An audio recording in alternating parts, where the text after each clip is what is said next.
Miss Fairley, you must be fatigued. I've made a bed up for you in the attic. I hope you find the accommodation satisfactory. Thank you, but I shall not sleep tonight. I shall work on. I love to work. I live to work. But I would be glad of some company if you are not too tired.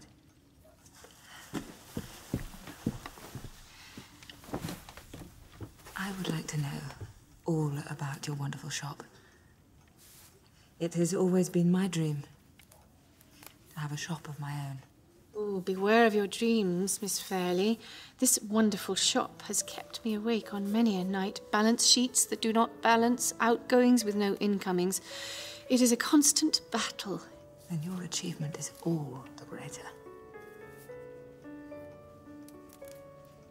Miss Fairley. Enid, please.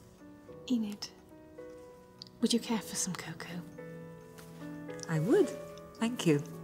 I confess I have a terribly sweet tooth. My sister Ruby has a sweet tooth.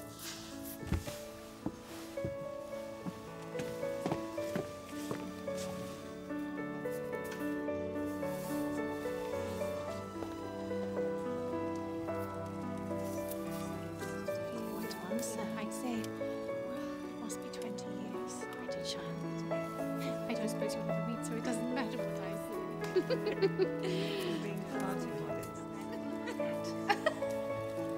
Poor Lady Adelaide. 'Tis a hungry beast, to be sure, Mum. Already put in a scuttleful. Miss Lane, Yes, Thomas? I wanted to make a contribution to our Michaelmas feast. Oh, that is very kind of you. So I have brought you the Michaelmas goose. There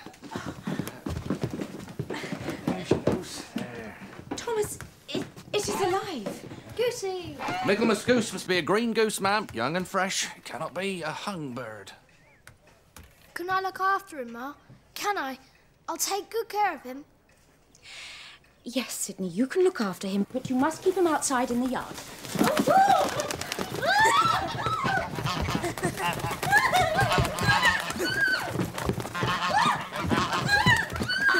Sydney! Come on, Goosey. Come on. Come on, Archie. Come on. Thomas, I do appreciate your gesture, but we cannot... Miss Lane, do not thank me, I beg you.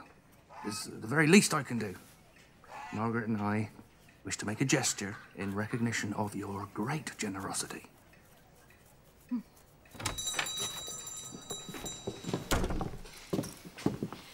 Good morning, Miss Pratt. Good morning, Miss Lane. Good morning to all. Miss Pratt, you are grinning. She's grinning. What's wrong with her? My post, Miss Timmins, if you please. Oh, Miss Lane, may I introduce Miss Enid Fairley? She is working with me on the trousseau. Miss Fairley, this is Miss Lane. Miss Lane is our postmistress. And this is your post office. It is so neat and orderly. You have arranged it so well.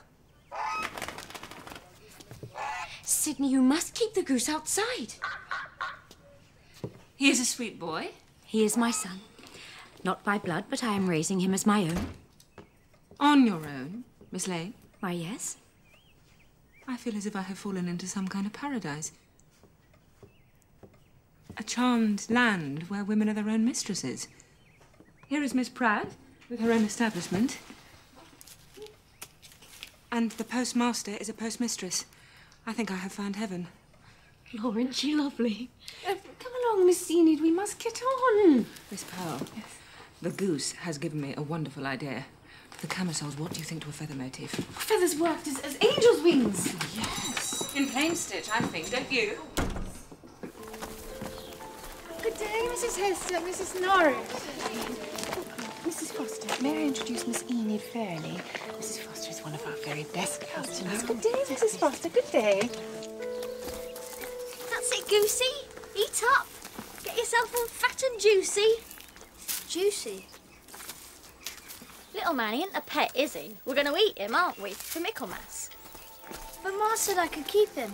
Yes, until we roast him.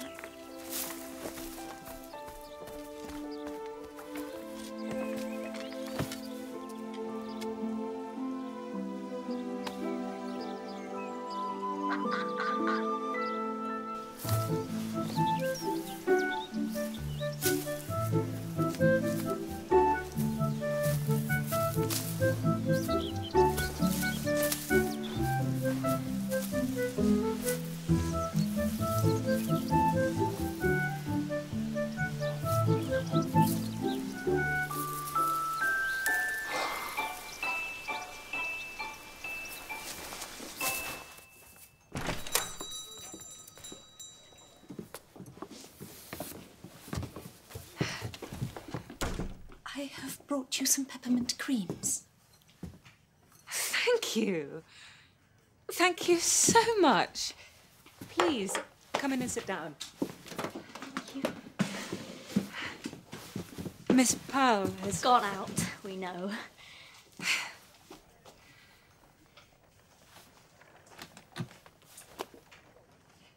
We hope you find Candleford a welcoming place, Miss Enid. Indeed I do. Everyone is so nice. And Miss Pearl. Miss Pearl is my saviour. She is so generous and encouraging and dear and kind.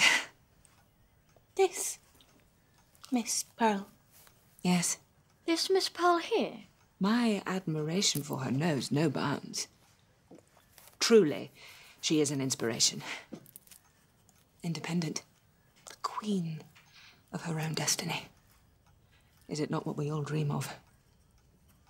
To be free, to live our lives as we see fit. To work, not in drudgery, but to achieve, to nurture our gifts, to express our talents, to be of use on God's earth. This Miss Pearl here, of Candleford, who makes the dresses.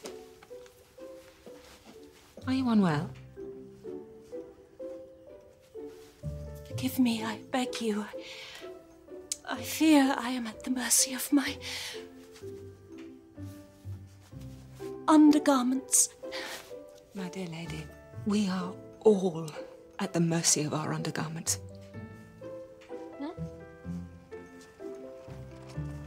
I wanted to tell Ruby all about Miss Enid. I feel I have known her all my life. We are like two peas in a pod. It is most curious, is it not, Miss Lane? How one can find immediate mutual sympathy with someone one has known for days, while acquaintances of years long standing are never anything more than mere acquaintances. I do believe Miss Enid is an angel and has fallen from heaven straight into my parlour. Miss Pratt, I must I ask you... sincerely hope, Miss Lane, that you are not about to dispense any wisdom. I only wonder at such unguarded enthusiasm for someone you know so little. I would ask that you save your concern for those who care for it.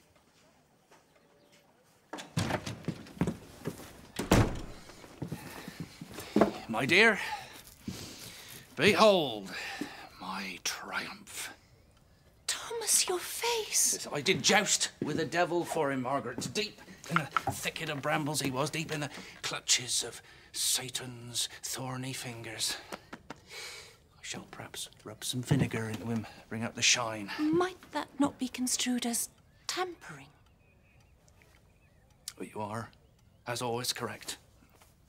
And indeed, he does not need anything to enhance his natural winning beauty. And you, my dear, you have been warm today and comfortable? I have certainly been warm, Thomas. Too warm. Indeed, I think I shall forego Dr. Furtwängler tomorrow. Oh, but Margaret, the fluctuating temperatures of autumn can be hazardous to the delicate constitution